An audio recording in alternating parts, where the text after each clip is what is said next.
আসসালামু আলাইকুম। কেমন আছো তোমরা সবাই? আমি আবির হাসান তোমাদের সাথে আইসিটি পড়াবো। তোমাদেরকে নিয়ে আইসিটি পড়বো। তো প্রথমেই চলো আমরা একটু সিলেবাস সম্পর্কে জানি বা কোন কোন চ্যাপ্টার আমরা এই কোর্সে পড়বো। তো ফার্স্ট চ্যাপ্টার হচ্ছে ICT, second chapter communication systems, chapter 3 হচ্ছে নাম্বার সিস্টেম।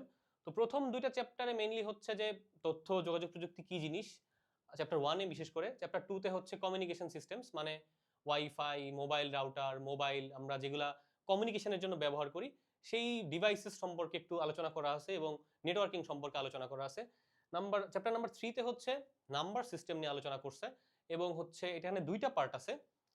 একটা হচ্ছে সার্কিটের পার্ট আর একটা হচ্ছে নাম্বার সিস্টেমের পার্ট। বিভিন্ন সিস্টেমের নাম্বার যেমন ডেসিমাল থেকে বাইনারি কনভার্সন, অক্টাল থেকে হেক্সাডেসিমাল কনভার্সন, এগুলো আলোচনা করা হয়েছে। চ্যাপ্টার 4 এ হচ্ছে এইচটিএমএল, আর চ্যাপ্টার 5 প্রোগ্রামিং, চ্যাপ্টার 6 এ হচ্ছে ডেটাবেস। তো আমি চ্যাপ্টারের হেডিংগুলো লিখছি। তো চলো আমরা একটু দেখি যে কোন চ্যাপ্টার থেকে কয়টা করে কোয়েশ্চেন আসে। তো প্রিভিয়াস ইয়ারের কোয়েশ্চেন যদি আমরা অ্যানালাইসিস করে থাকি সেখান থেকে দেখতে পাবো যে নর্মালি চ্যাপ্টার 1 থেকে হচ্ছে একটা কোয়েশ্চেন আসে, চ্যাপ্টার 2 থেকেও একটা, নাম্বার সিস্টেম থেকে দুইটা কোয়েশ্চেন আসে, এইচটিএমএল থেকে হচ্ছে একটা, প্রোগ্রামিং থেকে একটা, ডেটাবেস থেকেও একটা। তো চ্যাপ্টার 3, 4, 5, 6 মিলে সাধারণত 5টা সিকিউ কোয়েশ্চেন থাকে। একটু হেরফের হতে পারে, যেমন ধরো প্রোগ্রামিং থেকে কোনোবার দুইটা কোয়েশ্চেন চলে আসতে পারে, নাম্বার সিস্টেম থেকে একটা কোয়েশ্চেন আসতে পারে, এরকম। তো যদি কেউ চায় যে সিকিউ আনসার করবে শুধুমাত্র চ্যাপ্টার 3, 4, 5, 6 দিয়ে, সেটাও সম্ভব।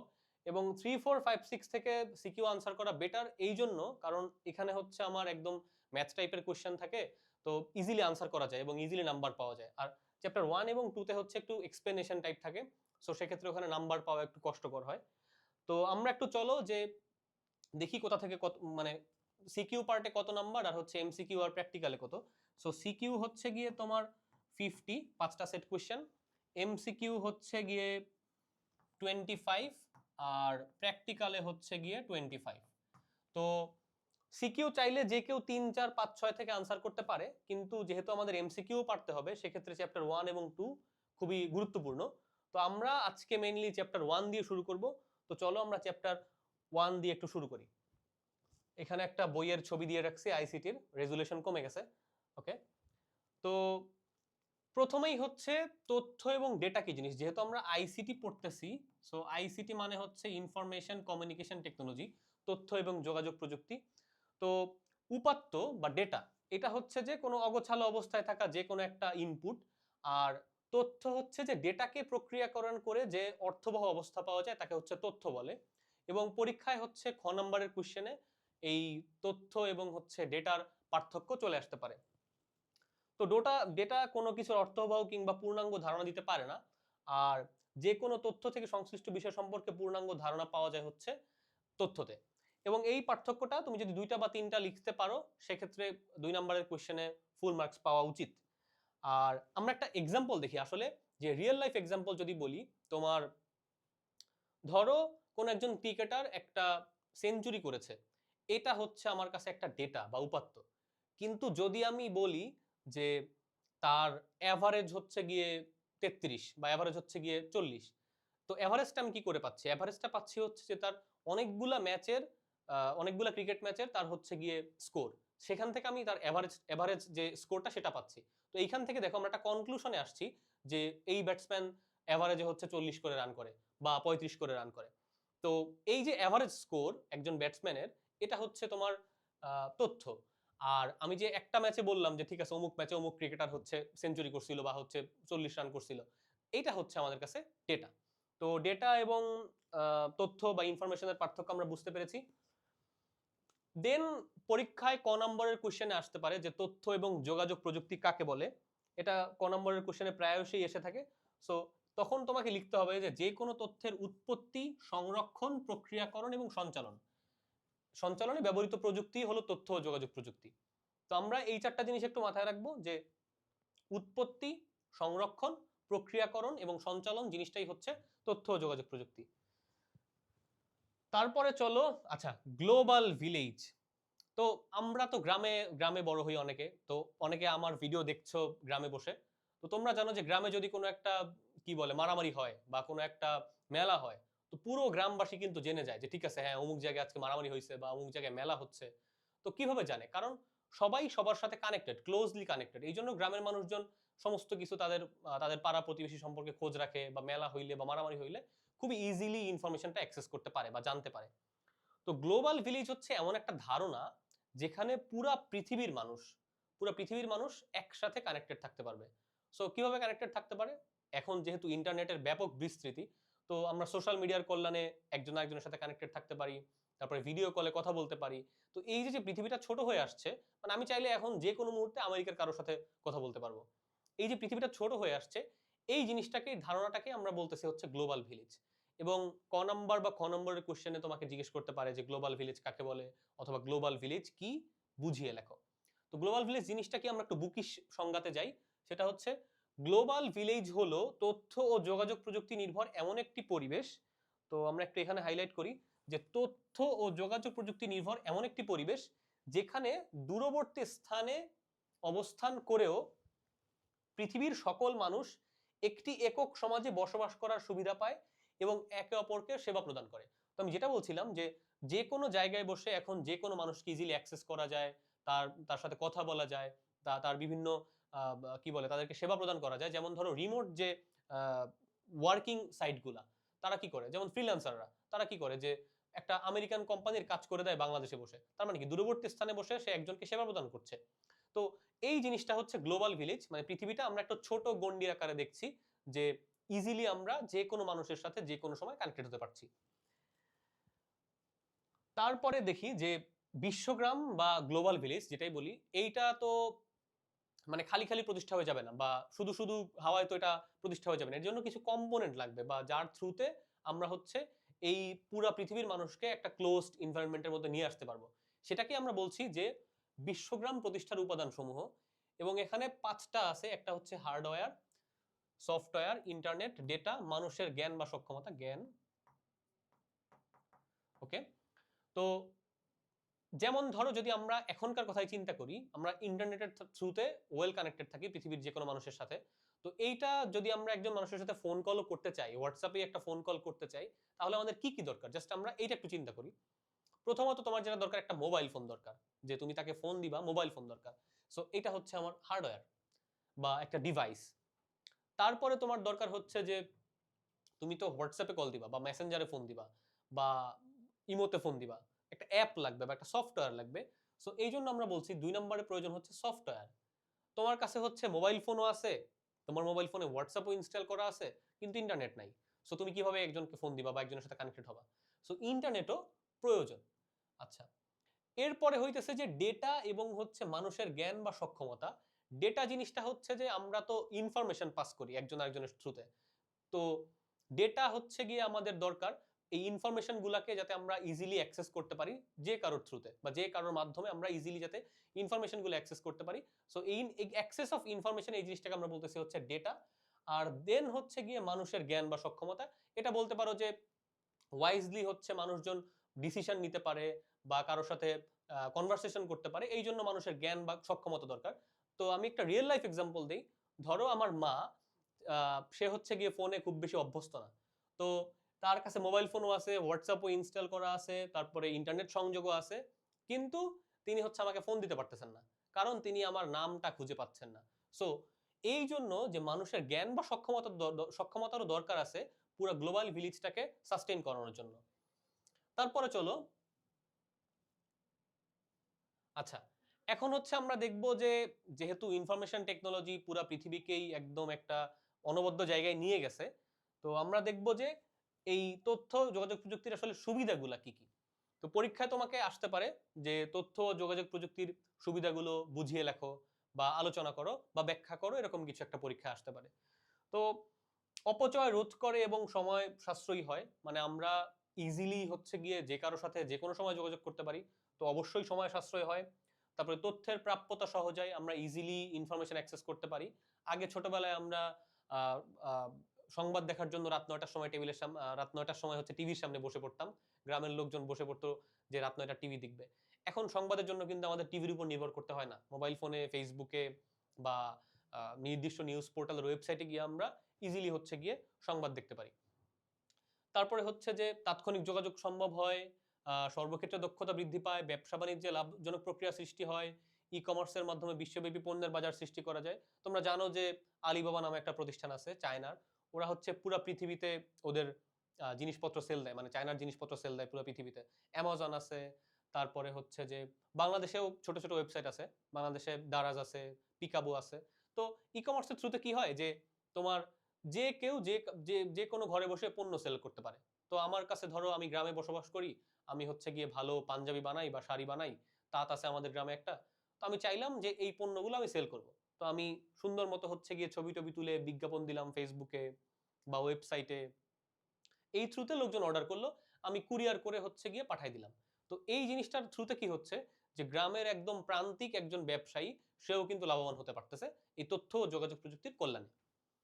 তো আরগুলো আমি পড়তে চাচ্ছি না, তোমরা হচ্ছে এখান থেকে মোটামুটি 4-5টা যদি লিখে দিতে পারো খ নম্বরের কোশ্চেনে, তো ভালো মার্ক আশা করা যায়। এরপরে আসি যে ইন্টারনেট, এত যেহেতু আমাদের কথা হচ্ছে পুরা তথ্য ও যোগাযোগ প্রযুক্তি নিয়ে, তো ইন্টারনেট জিনিসটা কি সেটা একটু আমরা চলো শিখি। ইন্টারনেট এক বিশেষ যোগাযোগ প্রযুক্তি যা বিশ্বব্যাপী অসংখ্য কম্পিউটারকে সংযুক্ত করে রাখে এবং এ সকল কম্পিউটারের মাধ্যমে দ্রুত গতিতে ইন্টারনেট প্রোটোকল ব্যবস্থার মাধ্যমে ডেটা আদান প্রদান করতে পারে। তো মেইন উদ্দেশ্যটা কি দেখো, ডেটা আদান প্রদান করা। তো ইন্টারনেট জিনিসটা কি, যে বিশ্বব্যাপী অসংখ্য যে কম্পিউটার ডিভাইস আছে, মোবাইলও কাইন্ড অফ কম্পিউটার ডিভাইস, তো এই ডিভাইসগুলোকে কানেক্টেড রাখে এবং হচ্ছে তোমার ডেটা আদান প্রদান করতে পারে। এই জিনিসটাই হচ্ছে গিয়ে ইন্টারনেট। দেন আমরা শিখি যে ইন্টারনেটের সুবিধা কি। আচ্ছা, তথ্য যোগাযোগ প্রযুক্তির সুবিধা আর হচ্ছে ইন্টারনেটের সুবিধা সবগুলাই মোটামুটি হচ্ছে সিমিলার। তো আমরা দেখি ইন্টারনেটের সুবিধা। ইন্টারনেট হলো তথ্যের বিশাল ভান্ডার, ইন্টারনেটে যুক্ত হয়ে কাঙ্ক্ষিত তথ্যের নাম লিখে সার্চ করলে বিশ্বের অসংখ্য সার্ভারে থাকা তথ্যাঙ্গুলো প্রদর্শিত হয়। তো এগুলা বুকিশ কথাবার্তা। আমরা জাস্ট যদি রিয়েল লাইফ এক্সাম্পল দেই যে ইন্টারনেটের থ্রুতে আমরা কি না করতে পারি। প্রথমত আমাদের অ্যাক্সেস অফ ইনফরমেশন ইজিয়ার হয়েছে, তারপরে হচ্ছে মুহূর্তেই বিশ্বের যে কোনো প্রান্তে ইমেল পাঠাতে পারি বা যোগাযোগ করতে পারি। ভিওআইপি মাধ্যমে প্রচলিত ফোনের চেয়ে খুব কম খরচে বা বিনা খরচে আমরা হচ্ছে যোগাযোগ করতে পারি। যেটা বলতেছিলাম যে হোয়াটসঅ্যাপের থ্রুতে আমরা কি হয় যে আমরা কিন্তু খুব কম খরচে যোগাযোগ করতে পারি কম্পেয়ার টু আমাদের যে ফোন কল, কারণ হচ্ছে এখানে আমরা ইন্টারনেট ব্যবহার করছি। তারপরে হচ্ছে ইন্টারনেটের কুফল হচ্ছে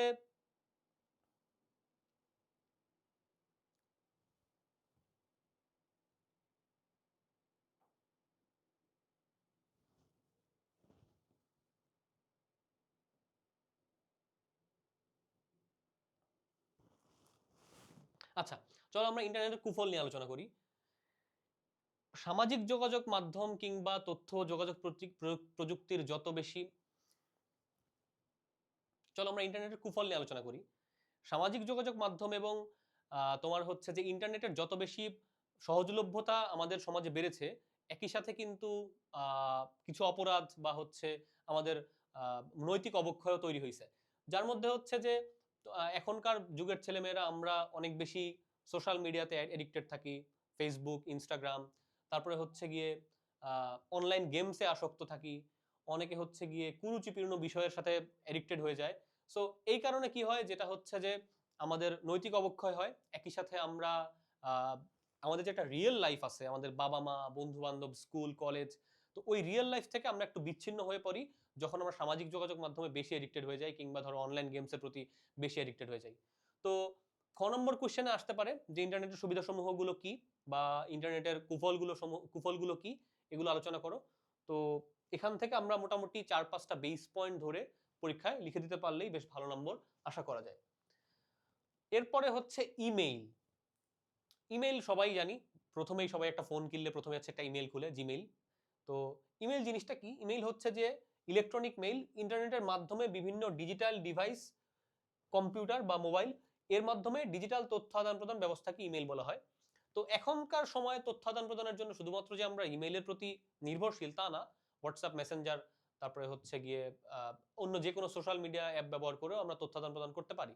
বাট ইমেইল অনেকটা অফিসিয়াল, এই জন্য আমরা ইমেইল এখনো ইউজ করি। তো আমার ইমেইল হচ্ছে hasan.abir@ @icloud.com। আচ্ছা, এটা ইমেলটা আমি কেন লিখলাম সেটা একটু বলি। তো আইক্লাউড দেখে তোমার একটু অবাক লাগতে পারে। তো আমরা সবাই নর্মালি হচ্ছে জিমেইল ইউজ করি, gmail.com। আমি তখন কোন ক্লাসে পড়ি? আমি হচ্ছে তখন ক্লাস 11 বা 12 এ পড়ি। তো তখন হচ্ছে আমার ইমেল একটা আগে একটা অ্যাকাউন্ট ছিল, কিন্তু আমি ভাবলাম কি যে আমার ইমেলটা একটু ইউনিক দরকার। তো আমি জিমেইলে প্রথমে গিয়ে ট্রাই মারলাম যে আবির হাসান পাওয়া যায় কিনা, পাওয়া যাচ্ছে না। তার মানে কি ইমেইলে হচ্ছে কি ইউনিক হয়, সমস্ত অ্যাকাউন্ট ইউনিক, একদম ইউনিক। তো আবির হাসান লিখলে অবশ্যই পাওয়ার কথা না। আবির হাসান 1 2 3 4, হাসান আবির, আবির হাসান বিডি, এগুলো আমি সমস্ত কিছু ট্রাই করছি ইউজার নেম হিসেবে ইমেইলে, কিন্তু পাচ্ছিলাম না। তো পরে মনে হলো যে ঠিক আছে, জিমেইল যেহেতু আমাকে দিতে পারতেছে না, তো আমি হচ্ছে আউটলুক.কম একটা আছে, ওখানে ট্রাই করলাম, পাইলাম না। ইয়াহু.কম এ ট্রাই করলাম, পাইলাম না। তারপর হচ্ছে অ্যাপেলের একটা ক্লাউড আছে, iCloud.com। তো আমি হচ্ছে ওইটাতে ট্রাই করছিলাম। অ্যাপেল মানে হচ্ছে আইফোনের যে কোম্পানি। তখন আমি পেয়ে গেছি যে আবির হাসান নাই, আবির হাসান অলরেডি টেকেন, হাসান.আবির সেখানে ছিল। তো এরপর থেকে এইটা হচ্ছে আমার একদম পার্সোনাল ইমেল, hasan.abir@icloud.com। তো তোমরাও যদি কেউ চাও যে ইউনিক তোমার ইউজার নেম থাকুক ইমেইলে, সেক্ষেত্রে গুগল বা জিমেইলের বাইরে আউটলুক, ইয়াহু বা আইক্লাউড ট্রাই করে দেখতে পারো। আচ্ছা, এরপরে আসি, সেটা হচ্ছে যে টেলিকনফারেন্সিং। টেলিকনফারেন্সিং জিনিসটা কি? অনেকজন মানুষ একসাথে একটা কলে পার্টিসিপেট করা। তো এখনকার সময়ে সম্ভবত আমরা টেলিকনফারেন্সিং খুব একটা করি না। টেলিকনফারেন্সিং করি না এই কারণে, কারণ হচ্ছে আমাদের গুগল মিট আছে, আমরা গুগল মিটে একবারে ভিডিও কল করি। যদি কেউ ভিডিও না করতে চায় তখন সে কি করে, ভিডিওটা অফ করে দেয়। আর প্রথম দিকে যখন 3G বা 4G ছিল না, তখন হচ্ছে মানুষজন টেলিকনফারেন্সিং করতে পারতো কিভাবে? ফোন কলের থ্রুতে। তো একজনকে ফোন দিয়ে তারপর হচ্ছে কনফারেন্স কলে আরেকজনকে অ্যাড করা যেত। এই থ্রুতে 3 বা 4 জন কানেক্টেড হয়ে ফোনে কথা বলা যেত। এইটা মেবি তোমরা কখনো ট্রাই করো নাই বা এক্সপেরিয়েন্স করো নাই। আমি ছোটবেলায় করছি। তো 3G এবং 4G আসার পরে কি হয়েছে, আমরা এখন হোয়াটসঅ্যাপে গ্রুপ কল করতে পারি, গুগল মিটে গিয়ে মিট লিঙ্ক দিয়ে 4-5 জন একসাথে ভিডিও কলে কথা বলতে পারি। যদি কেউ না চাই তাহলে ভিডিও অফ করে রাখতে পারি। তো টেলিকনফারেন্সিং আর ভিডিও কনফারেন্সিং কাইন্ড অফ সিমিলারই জিনিস।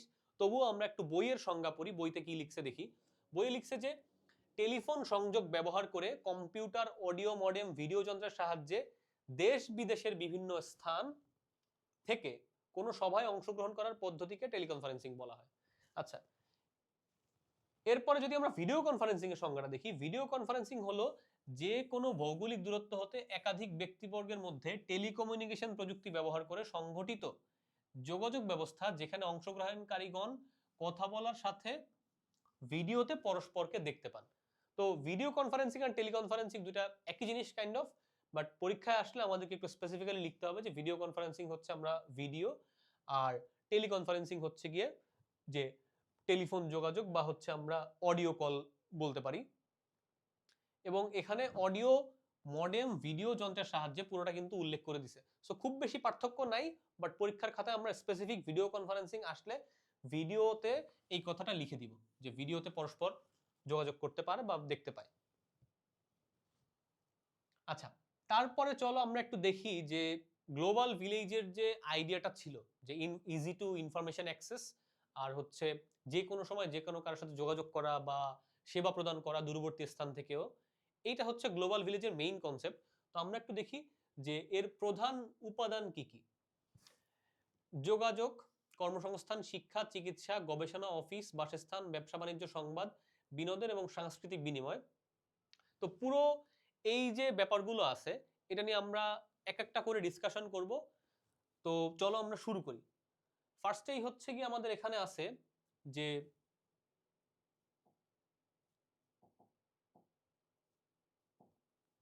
আচ্ছা, বিশ্বগ্রাম এর ধারণা, বিশ্বগ্রামের ধারণা বা সংশ্লিষ্ট প্রধান উপাদান সমূহ।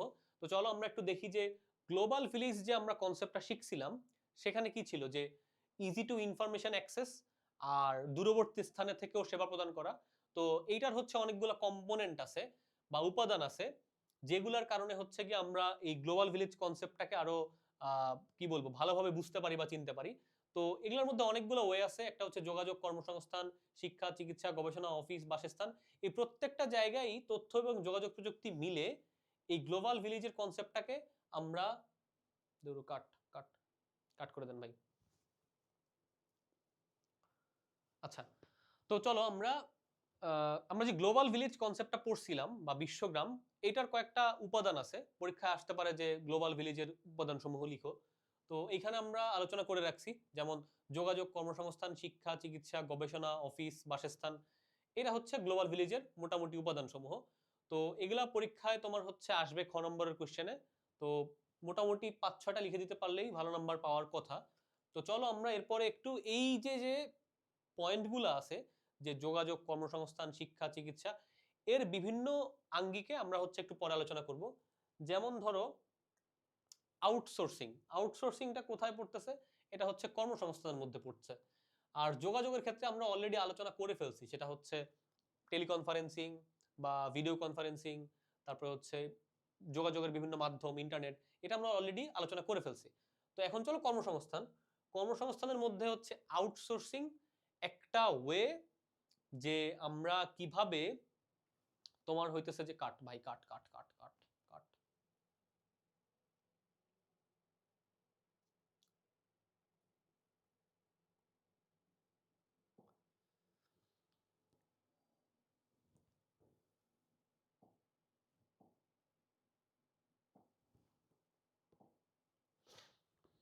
আচ্ছা চলো শুরু করি। আমরা হচ্ছে গ্লোবাল ভিলেজ নিয়ে পড়াশোনা করছিলাম। তো গ্লোবাল ভিলেজ জিনিসটা কি বুঝছি? তো সেটা হচ্ছে যে মেইন কনসেপ্টটা গ্লোবাল ভিলেজের, যে ইজি টু ইনফরমেশন অ্যাক্সেস এবং দূরবর্তী স্থানে থেকেও সেবা পাওয়া বা সেবা প্রদান করা, এটাই হচ্ছে গ্লোবাল ভিলেজের মেইন কনসেপ্ট। তো গ্লোবাল ভিলেজের কয়েকটা উপাদান আছে, যেমন যোগাযোগ, কর্মসংস্থান, শিক্ষা, চিকিৎসা, গবেষণা, অফিস, বাসস্থান, ব্যবসা বাণিজ্য, সংবাদ, বিনোদন, সাংস্কৃতিক বিনিময়। তো যোগাযোগ নিয়ে আমরা অলরেডি আলোচনা করে ফেলছি, যে টেলিকনফারেন্সিং বা হচ্ছে গিয়ে ভিডিও কনফারেন্সিং। তো চলো কর্মসংস্থান নিয়ে আমরা একটু আলোচনা করি। কর্মসংস্থানের একটা মেইন পার্ট হচ্ছে আউটসোর্সিং। আউটসোর্স জিনিসটা হচ্ছে যে থার্ড পার্টি কাউরে দিয়ে একটা কাজ করানো। বিভিন্ন কোম্পানিতে তোমরা দেখবা যে আউটসোর্স করে। তো আমাদের দেশে আউটসোর্সিং এর যে মানে, সেটা মানে হচ্ছে যে কম্পিউটারে বসে বাইরের বিভিন্ন দেশের কাজ করা, যেমন ধরো ফাইবার, তারপরে হচ্ছে গিয়ে freelancer.com। এই ওয়েবসাইটগুলোতে বিদেশি বিভিন্ন কোম্পানি বা লোক তাদের বিভিন্ন পার্সোনাল কাজ বা কোম্পানির কাজ ওই ওয়েবসাইটে আপলোড করে, যে আমার এই কাজটা একটু করে দিতে হবে। তো ওইখানে গিয়ে কি করতে হয়, বিড করতে হয়, যে ঠিক আছে আমি এই কাজটা করতে পারি, তুমি আমাকে দাও, আমি এত ডলারের কাজটা করে দেবো। তো এই জন্য হচ্ছে যে এই যে থার্ড পার্টি দিয়ে তারা কাজটা করাই নিচ্ছে, এই জন্য এটাকে বলা হচ্ছে আউটসোর্সিং। এবং আমাদের দেশের, বাংলাদেশের বৈদেশিক মুদ্রার একটা ভালো অংশ আসে হচ্ছে গিয়ে ফ্রিল্যান্সারদের থেকে, যারা এই আউটসোর্সিং কাজটা করে। তো চলো আমরা একটু বইয়ের ভাষায় সংজ্ঞাটা দেখি। আউটসোর্সিং হলো কোনো প্রতিষ্ঠানের কাজ নিজেরা না করে তৃতীয় কোনো ব্যক্তি বা প্রতিষ্ঠানের সাহায্যে করিয়ে নেওয়া, মাত্রই বললাম। দেন চলো আমরা একটু দেখি যে ই লার্নিং কি। ই লার্নিং হচ্ছে এই যে আমি যে কথা বলছি বা ক্লাস নিচ্ছি, তুমি বাসায় বসে ভিডিও দেখছো এবং যার থ্রুতে তুমি আইসিটি জিনিসটা শিখতে পারতেছো একটু হলেও, এই জিনিসটা হচ্ছে ই লার্নিং। তো বইয়ের সংজ্ঞা কি? ইলেকট্রনিক প্রযুক্তি নির্ভর শিক্ষা ব্যবস্থাই হচ্ছে ই লার্নিং। ইলেকট্রনিক প্রযুক্তি, ইন্টারনেটের থ্রুতে আমরা কানেক্টেড। এই যে আমি তোমাকে ক্লাস নিচ্ছি, আমি কথা বলছি, তুমি শুনছো, বইয়ে খাতায় নোট ডাউন করছো। ওকে। দেন ইবুক কি? ইবুক হইতেছে যে আমরা আগে কি প্রিন্টেড ভার্সন বই পড়তাম অনেক বেশি, মানে সমস্ত বই প্রিন্ট ভার্সন থাকতো। কিন্তু এখনকার দিনে দেখা যাচ্ছে যে আমি তো ভার্সিটিতে বই কিনিই নাই, মানে ফার্স্ট ইয়ারের পরে আমি আর বই কিনি নাই, কারণ আমার একটা আইপ্যাড আছে, ওইখানে আমি পিডিএফ খুলে সুন্দর মতো পড়তে পারতেছি। তো এই যে যে ডিজিটাল ভার্সনে আমরা চলে আসলাম বইয়ের, এটাই হচ্ছে ইবুক। বইয়ের বুকির সংজ্ঞাটা একটু দেখি। ইবুক হলো প্রিন্টকৃত বইয়ের ইলেকট্রনিক বা ডিজিটাল ভার্সন, যেটি কম্পিউটার বা বিশেষভাবে ডিজাইনকৃত কোনো বহনযোগ্য ডিভাইসে পাঠ করা যায়। আচ্ছা, তারপরে হচ্ছে টেলিমেডিসিন কি? টেলিমেডিসিন হচ্ছে যে তথ্য যোগাযোগ প্রযুক্তির সাহায্যে কোনো ভৌগোলিক দূরত্বে অবস্থানরত রোগীকে চিকিৎসা ও স্বাস্থ্য সেবা প্রদান করাকে টেলিমেডিসিন বলে। এটা বইয়ের সংজ্ঞা। তো যদি আমরা একটু রিয়েল লাইফ এক্সাম্পল দেই, সেটা হচ্ছে যে একটা ডিভাইস আছে, ওটাকে কি বলে আমার এক্স্যাক্টলি নাম মনে নাই, তবে গ্রামের স্বাস্থ্যকর্মী আছে, তারা কি করে ওই ডিভাইসটা নিয়ে বাড়ি বাড়িতে যায়। বাড়ি বাড়িতে গিয়ে তারা বিভিন্ন পরীক্ষা নিরীক্ষা করে, তারপরে হচ্ছে গিয়ে সেইটার থ্রুতে তারা ওই এলাকার ওই মানুষটাকে, যার হচ্ছে গ্রামের একটা গরিব মানুষকে যে পরীক্ষা নিরীক্ষা করলো, টেস্ট রিপোর্টগুলো সব চলে আসে অনলাইনে, এবং তারা কি করে একজন দূরবর্তী স্থানে থাকা একজন ডাক্তারের সাথে, বিশেষজ্ঞ ডাক্তারের সাথে ওই গ্রামের ওই রোগীকে কথা বলায় দেয়। তো টেস্টের কারণে কি হচ্ছে যে রিপোর্টগুলো সব ডাক্তারের কাছে আগেই চলে যাচ্ছে এবং ডাক্তার রিপোর্টগুলো দেখার সাপেক্ষে আবার ভিডিও কলে রোগীকে দেখে সে প্রেসক্রিপশন লিখতে পারতেছে। এটা হচ্ছে একটা মানে উৎকৃষ্ট টেলিমেডিসিন উদাহরণ।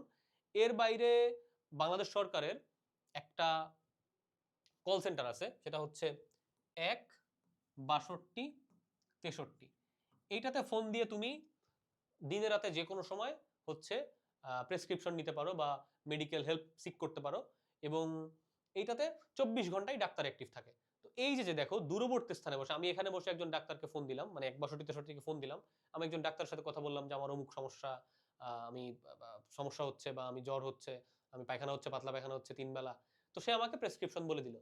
এই জিনিসটাই হচ্ছে টেলিমেডিসিন, যে দূরবর্তী স্থানে বসে আমরা মেডিকেল হেল্প নিতে পারতেছি। দেন হচ্ছে অফিস অটোমেশন। অফিস অটোমেশনটা জিনিসটা কি আমরা একটু বোঝার চেষ্টা করি। দেখো আগে হচ্ছে অফিসগুলোতে এরকম বস্তার পর বস্তা ফাইল থাকতো, তারপরে হচ্ছে গিয়ে আলমারি জুড়ে ফাইল থাকতো, এমপ্লয়ীদের বেতনের হিসাব, তারপরে হচ্ছে গিয়ে রেজিস্ট্রি খাতা, তারপরে হচ্ছে অডিটের ডকুমেন্ট, এরকম দিয়ে অনেক বেশি ডকুমেন্ট হয়ে যেত। বাট এখনকার যে নতুন দিনের অফিসগুলা, এগুলা কিন্তু এত বেশি প্রিন্টেড ডকুমেন্ট বা হচ্ছে গিয়ে দলিল দস্তাবেজ দিয়ে ভরা না। এর কারণ হচ্ছে ওরা পুরো জিনিসটাই হচ্ছে অটোমেশনের মধ্যে নিয়ে আসছে। কিভাবে? এখন গুগল শিট আছে, গুগল শিটে চাইলে হইতেছে যে অফিসের অনেক কিছু ম্যানেজ করা যায়। তারপরে এমপ্লয়ীদের বেতন ভাতার জন্য হচ্ছে একটা সফটওয়্যার হয়তো তারা নিজেরা ডেভেলপ করে নিছে। অডিটের জন্য হচ্ছে গিয়ে ডিজিটাল ডকুমেন্টেশন তারা রেডি করতেছে। সো ডিজিটালি সে সমস্ত ফাইল বা সমস্ত রিসিপ্ট, সমস্ত ডকুমেন্ট সে হচ্ছে স্টোর করতেছে। সেক্ষেত্রে কি হচ্ছে যে তার এই আগের মতো হাজার হাজার ফাইল, হাজার হাজার দলিল দস্তাবেজ এগুলো আর চেক করা লাগতেছে না, এগুলো আর সংরক্ষণ করা লাগতেছে না। তো আমরা একটু চলো এর বাইরে একটা বলি যে এখনকার দিনে কি হয়, অফিসের এমপ্লয়িরা ফিঙ্গারপ্রিন্ট দিয়ে তারা হচ্ছে অফিসে প্রবেশ করতে পারে, মানে অ্যাটেন্ডেন্স খাতাও এখন আর লাগে না। আমরা একটু বইয়ের সংজ্ঞা দেখি। অফিস অটোমেশন হলো এমন এক প্রযুক্তি নির্ভর কার্যক্রম যার মাধ্যমে কম্পিউটার নেটওয়ার্কিং সহ অন্যান্য তথ্য প্রযুক্তি ডিভাইস এবং সিস্টেমের দ্বারা অফিসের সকল পেপারওয়ার্ক ও যোগাযোগের কাজকে পরিচালনা করা যায়। বুঝতেই পারলাম। নেক্সট দেখি ই কমার্স কি। ই কমার্স নিয়ে আমি অলরেডি কথা বলে ফেলেছি যে আমরা এখন চাইলে ঘরে বসেই যে কোনো পণ্যের ব্যবসা করতে পারি। ফেসবুকে একটা বিজ্ঞাপন দিব সুন্দর করে বা ওয়েবসাইটে বিজ্ঞাপন দেব সুন্দর করে, আর যদি কেউ অর্ডার করে কুরিয়ারের থ্রুতে তাকে পাঠিয়ে দিব। এই পুরো জিনিসটাই হচ্ছে আমরা সহজ ভাষায় বলতে পারি ই কমার্স। ই কমার্সের জায়ান্ট কোম্পানি আছে, যেমন আলিবাবা আছে, অ্যামাজন আছে, বাংলাদেশে দারাজ আছে, পিকাবো আছে। তো আমরা একটু বইয়ের সংজ্ঞাটা দেখি। ইন্টারনেট বা অন্য কোনো কম্পিউটার নেটওয়ার্কের মাধ্যমে ইলেকট্রনিক পদ্ধতিতে কোনো পণ্য বা সেবা ক্রয় বিক্রয়ের কাজটিকেই ই কমার্স বলে। বুঝতে পারলাম। তারপরে হচ্ছে ই ব্যাংকিং বা অনলাইন ব্যাংকিং কি। অনলাইন ব্যাংকিং হচ্ছে যে তোমার নেটওয়ার্ক ভিত্তিক ব্যাংকিং ব্যবস্থা, যাতে গ্রাহক একই ব্যাংকের যে কোনো শাখা থেকে লেনদেন করতে পারে। তো জিনিসটা কি, তুমি তোমার কাছে যদি একটা কার্ড থাকে, ধরো ভিসা কার্ড আছে, তুমি কিন্তু বাংলাদেশের যে কোনো এটিএম থেকে যে কোনো সময় টাকা তুলতে পারবা। তো এই যে যে সহজলভ্যতা, মানে আমরা যে জিনিসটা ইজিলি অ্যাক্সেস করতে পারতেছি, যে ব্যাংকিং সেবাটা একদম ডোর টু ডোর চলে যাচ্ছে, এই জন্য আমরা কি বলতেছি হচ্ছে ই ব্যাংকিং বা অনলাইন ব্যাংকিং। তারপর হচ্ছে ATM. ATM automated teller machine, যেটা দিয়ে আমরা টাকা তুলি নর্মালি। এগুলা হচ্ছে গিয়ে পরীক্ষায় ক নাম্বার কোশ্চেনে আসতে পারে, এই জন্য আমি একই সাথে তোমাদেরকে এক্সপ্লেন করছি আর সাথে হইতেছে যে আমি লিখে রাখছি যে কোশ্চেনগুলো কিরকম হইতে পারে, বিশেষ করে ক নম্বরের কোশ্চেন। তারপরে আসো ব্লগ আর হচ্ছে সামাজিক যোগাযোগ মাধ্যম। ব্লগ হচ্ছে এক ধরনের অনলাইন ব্যক্তিগত দিনলিপি বা ব্যক্তিকেন্দ্রিক পত্রিকা। আমরা এই জেনারেশনে ব্লগ নিয়ে খুব বেশি আহামরি আমরা জানি না। ব্লগ মেইনলি পরিচিত ছিল বাংলাদেশে, বা তুমি বলতে পারো যে অ্যাক্টিভ ছিল 2010-15 এই দিকে। এখন মেইনলি ব্লগটা কনভার্ট হয়েছে সোশ্যাল মিডিয়া বা ফেসবুকে, মানে ফেসবুকে এখন যে যার মতামত প্রকাশ করে বা অনেক সময় লেখা দেয়, অনেক সময় হচ্ছে গিয়ে কি বলবো যে বিশ্লেষণধর্মী লেখা বা যেটা সে ব্লগে দেওয়ার কথা বা বিভিন্ন ওয়েবসাইটে দেওয়ার কথা, এখন সেটা মানুষজন ফেসবুকেই দেয় নর্মালি। তো ব্লগ কি, ব্লগ হচ্ছে এক ধরনের অনলাইন ব্যক্তিগত দিনলিপি বা পত্রিকা। আর সামাজিক যোগাযোগ মাধ্যম কি, সামাজিক যোগাযোগ মাধ্যম হচ্ছে এক ধরনের অনলাইন প্ল্যাটফর্ম প্ল্যাটফর্ম যার মাধ্যমে এক ব্যক্তি অপর ব্যক্তির সাথে সামাজিক সম্পর্ক তৈরি করতে পারে। উৎকৃষ্ট উদাহরণ হচ্ছে ফেসবুক। তারপরে চলো আমরা দেখি যে ভার্চুয়াল রিয়েলিটি। ভার্চুয়াল রিয়েলিটি সম্পর্কে যদি আমরা বলতে চাই, তো প্রথমে আমাদের মাথায় চলে আসে যে ভিআর হেডসেট, ওই যে মেটার একটা আছে, তারপরে হচ্ছে বিভিন্ন বাংলাদেশে আছে, নভ থিয়েটারে গেলেও হচ্ছে কি ভিআর হেডসেট পাওয়া যায়। ওইখানে কি হয়, তুমি যদি গ্লাসটা পরো, তো ওদের কাছে আগে থেকে একটা ভিজুয়াল রেডি করা থাকে, এবং ধরো তুমি মনে হবে যে তুমি প্যারাশুটে করে জাম্প করতেছো, তো ভিজুয়ালটা ওরা আগে থেকে রেডি করে থাকে। তুমি যখন গ্লাসটা পরবা তখন তুমি দেখতে পারবা যে ঠিক আছে, আশপাশে পাহাড়, নিচে পানি, আর তুমি হচ্ছে উপর থেকে পড়তেছো। আর তুমি যদি কোনো একটা সিটে বসে থাকো, ওই সিটটাও এমন ভাবে বানানো যাতে হচ্ছে তোমার ফিল হয় যে তুমি নিচের দিকে পড়ে যাচ্ছ, বা শব্দ হচ্ছে, বা হচ্ছে তুমি নড়তেছ। তো এই যে সিমুলেশনটা আগে থেকে রেডি করা থাকে, এবং তুমি গিয়ে জাস্ট কি করো, ভিআর হেডসেটটা পরো, চেয়ারে গিয়ে বসো, এবং যখন ওই ভিজুয়ালটা শুরু হয়, স্টার্ট হওয়া শুরু হয়, তখন তোমার কাছে একদম রিয়েলিস্টিক লাগে যে হ্যাঁ, আমি হচ্ছে গিয়ে এই প্যারাশুট থেকে জাম্প দিচ্ছি, নিচে পানি, আশপাশে পাহাড়। তো এই যে একটা কৃত্রিম জিনিস, এটা বাস্তবে কোনো নাই, রিপ্রেজেন্টেশন নাই, কিন্তু একটা কৃত্রিম জিনিসকে বাস্তবের মতো ফিল দেওয়া, এই জিনিসটাই হচ্ছে ভার্চুয়াল রিয়েলিটি। আমরা একটু বুকির সংজ্ঞাটা দেখি।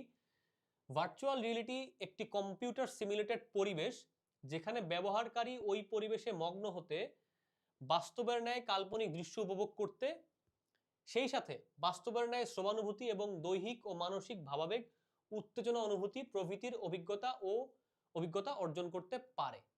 তো জিনিসটা কি, আবার বলি, যে ভার্চুয়াল রিয়েলিটি আসলে একটা কৃত্রিম জিনিস যেটাকে বাস্তবের মতো একটু ফিল দেওয়া। তারপরে চলো আমরা দেখি যে ভার্চুয়াল রিয়েলিটির উপাদান কি কি। তো ফার্স্টে আমরা বলছিলাম যে নব থিয়েটারে গেলে ভিআর হেডসেট যদি পরো, এই যে ভিআর হেডসেট কি একটা উপাদান। তারপরে তুমি যে চেয়ারে বসছো, যেখানে হচ্ছে সাউন্ড হচ্ছে, ব্যাকগ্রাউন্ড সাউন্ড হচ্ছে, তারপরে হচ্ছে তুমি নিচের দিকে পড়ে যাওয়ার একটা ফিল পাচ্ছ, এইগুলা যে তৈরি করছে, এটা করার জন্য তো আমার কিছু উপাদান দরকার। সেই উপাদানগুলাই হচ্ছে ভার্চুয়াল রিয়েলিটির উপাদান। প্রথমে হচ্ছে head mounted display, data gloves, তারপরে হচ্ছে একটি পূর্ণাঙ্গ বডি সুইট, উচ্চমানের অডিও ব্যবস্থা, রিয়েলিটি ইঞ্জিন, বিভিন্ন ধরনের সেন্সর, বিভিন্ন সিমুলেশন মডেলিং ও গ্রাফিক্স সফটওয়্যার ইত্যাদি। তো পরীক্ষা আসতে পারে যে ভার্চুয়াল রিয়েলিটির উপাদানগুলো কি কি, আলোচনা করো বা বুঝিয়ে লেখো। তারপরে চলো আমরা দেখি যে ভার্চুয়াল রিয়েলিটির প্রয়োগটা কি, কোথায় হয়। ভার্চুয়াল রিয়েলিটির মেইন প্রয়োগ হচ্ছে তোমার বিভিন্ন সিমুলেশনে বলতে, যেমন ধরো হেলিকপ্টার রাইডিং শেখা, বা কি বলে ট্রাফিক সিমুলেশন, তারপরে হচ্ছে তোমার কার ড্রাইভিং, এই সমস্ত জায়গায় কিন্তু খুব ভালো মতো ভার্চুয়াল রিয়েলিটির ব্যবহার হয়। তো কিভাবে, ধরো হেলিকপ্টার রাইড, তো পার রাইড তো অনেক বেশি খরচ হয়, এই জন্য আগে থেকে কি করে যে একটা সিমুলেটেড পরিবেশ থাকে একটা রুমের মধ্যে, যেখানে তোমার মনে হবে তুমি অ্যাকচুয়ালি হচ্ছে হেলিকপ্টার উড়াচ্ছ বা রাইড করছো। তো এই যে একটা সিমুলেটেড পরিবেশ দেওয়া, এটি হচ্ছে ভার্চুয়াল রিয়েলিটি। তারপরে গাড়ির ক্ষেত্রেও সেই, গাড়ি ড্রাইভিং এর ক্ষেত্রেও প্রথমে হচ্ছে একটা রুমের মধ্যে তোমার মনে হবে তুমি গাড়ি চালাচ্ছ, স্টিয়ারিং আছে, তারপর হচ্ছে অ্যাক্সিলেটর আছে, ব্রেক আছে, এই সমস্ত জিনিসপাতি প্রয়োগ করে তোমাকে একটা ফিল দিবে যে তুমি আসলে গাড়ি চালাচ্ছ। তো অ্যাকচুয়ালি রাইড করার চেয়ে এখানে রাইড করা সেফার, কারণ আমরা শিক্ষানবী, শিখতেছি জাস্ট। তো ট্রাফিক ব্যবস্থাপনা এবং মোটর ড্রাইভিং প্রশিক্ষণে ভার্চুয়াল রিয়েলিটির ব্যবহার হয়। ফ্লাইট সিমুলেশনের মাধ্যমে বিমান পরিচালনা প্রশিক্ষণে হচ্ছে গিয়ে ভার্চুয়াল রিয়েলিটির ব্যবহার হয়। তারপরে সিমুলেটেড সার্জারির মাধ্যমে নতুন ডাক্তার কিংবা মেডিকেল শিক্ষার্থীদের বিভিন্ন চিকিৎসা পদ্ধতি সম্পর্কে প্রশিক্ষণ প্রদানে হচ্ছে ভার্চুয়াল রিয়েলিটির ব্যবহার হয়। তো এইখান থেকে মোটামুটি তুমি যদি 4-5টা ঠিক ভালো মতো লিখতে পারো পরীক্ষার হলে, ক নম্বরের কোশ্চেনে বেশ ভালো নম্বর পাবা। তারপরে চলো ভার্চুয়াল রিয়েলিটির নেতিবাচক প্রভাব, এই জিনিসটা নিয়ে আলোচনা খুবই দরকার। তোমরা পূর্বাচল গেছো কিনা, 300 ফিট বা পূর্বাচল বা মাওয়া হাইওয়েতে রাতের বেলা, ওইখানে কি হয় আমি দেখছি যে বিশেষ করে রাত 2টা-3টার দিকে ওইখানে হচ্ছে রেসিং কার হয়, মানে হচ্ছে কার রেস হয়, এবং প্রায় 15-20টা গাড়ি ওরা আসে এবং ওরা হচ্ছে রেস করে। এখন যদিও কমে গেছে আইন শৃঙ্খলা রক্ষাকারী বাহিনীর তৎপরতার কারণে। তো এই যে রেসিং এর প্রবণতা, বা আমি অনেককেও দেখছি যে ঢাকার রাস্তায় খুব উড়াধুরা গাড়ি চালাইতে, এর মেইন কারণ হচ্ছে যে তারা মোবাইল গেমিং না, এই যে সিমুলেটেড যে গেমিং, এটার প্রতি আসক্ত। মানে ওই বাসায় একটা বিশাল বড় স্ক্রিন থাকে, তারপরে হচ্ছে তারা সেখানে স্টিয়ারিং থাকে, প্যাডেল থাকে, অ্যাক্সিলেটর থাকে। তো ওই যে গাড়ি চালানোতে অভ্যস্ত হয়ে গেছে তারা একটা সিমুলেটেড পরিবেশের মধ্যে ওই সাবকনশাসলি ওই চিন্তাটা, যখন রিয়েল লাইফেও মানুষ গাড়ি চালায়, সাবকনশাসলি ওই চিন্তাটা থেকে যায়, ওই চিন্তাটা সহজে দূর হয় না। এই কারণে অনেকেই রাস্তায় রেকলেসলি গাড়ি চালায়। তো সমাজে ডিহিউম্যানাইজেশন বা মনুষ্যত্বহীনতার মতো ব্যাপারগুলো বৃদ্ধি পায়। কি বললাম যে সাবকনশাস মাইন্ডে কিন্তু সে কন্ট্রোল করতে পারে না।